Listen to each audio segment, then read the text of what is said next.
بیان کیا جاتا ہے کہ کسی گاؤں میں ایک صاحب کا اپنی بیوی سے جھگڑا ہو گیا۔ ابھی جھگڑا ختم نہیں ہوا تھا کہ اسی اثنا میں ان کے گھر مہمان آ گیا۔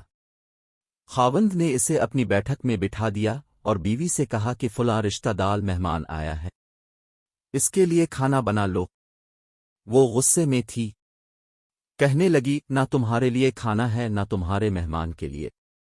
وہ بڑا پریشان ہوا کہ لڑائی تو ہماری اپنی ہے، اگر رشتے دار کو اس بات کا پتہ چل گیا تو خواہ مخواہ خاندان میں بات ہوگی اور خواری الگ سے ہوگی، لہذا خاموشی سے آ کر مہمان کے پاس چپ چاپ بیٹھ گیا۔ اتنے میں اسے خیال آ گیا کہ چلو بیوی اگر روٹی نہیں پکاتی تو سامنے والے ہمارے ہمسائے بہت ہی اچھے لوگ ہیں، میں انہیں ایک مہمان کا کھانا پکانے کے لیے کہہ دیتا ہوں۔ چنانچہ وہ ان کے پاس گیا اور کہنے لگا کہ بیوی کی طبیعت آج کچھ خراب ہے، لہذا اب ہمارے مہمان کے لیے کھانے کا انتظام کر دیں۔ انہوں نے کہا ٹھیک ہے۔ وہ مطمئن ہو کر مہمان کے پاس آ کر بیٹھ گیا کہ مہمان کو کم از کم کھانا تو مل جائے گا، جس سے میری عزت بھی بچ جائے گی۔ تھوڑی دیر کے بعد مہمان نے کہا کہ ذرا ٹھنڈا پانی تو لا دیجیے۔ وہ اٹھا کے گھڑے کا ٹھنڈا پانی لاتا ہوں۔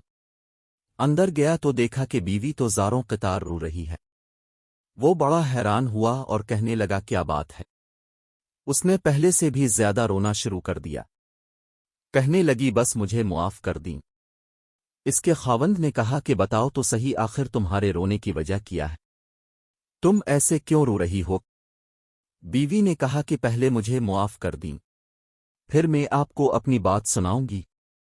خیر اس نے کہہ دیا کہ جو لڑائی جھگڑا ہوا ہے میں نے وہ دل سے نکال دیا ہے اور تمہیں معاف کر دیا ہے۔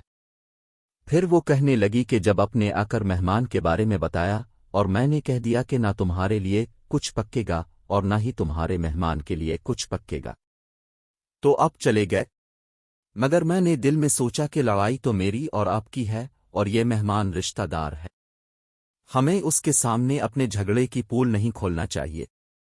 چنانچہ میں اٹھی کے کھانا بناتی ہوں۔ جب میں باورچی خانے میں گئی تو میں نے دیکھا کہ جس بوری میں ہمارا آٹا پڑا ہوتا ہے ایک سفید لباس شخص اس بوری میں سے آٹا نکال رہا ہے۔ میں یہ منظر دیکھ کر سہم سی گئی۔ وہ مجھے کہنے لگے کہ اے خاتون، پریشان نہ ہو، یہ تمہارے مہمان کا حصہ تھا جو تمہارے آٹے میں شامل تھا، اب چونکہ یہ ہمسائے کے گھر میں پکنا ہے اسی لیے وہی آٹا لینے کے لیے میں یہاں آیا ہوں۔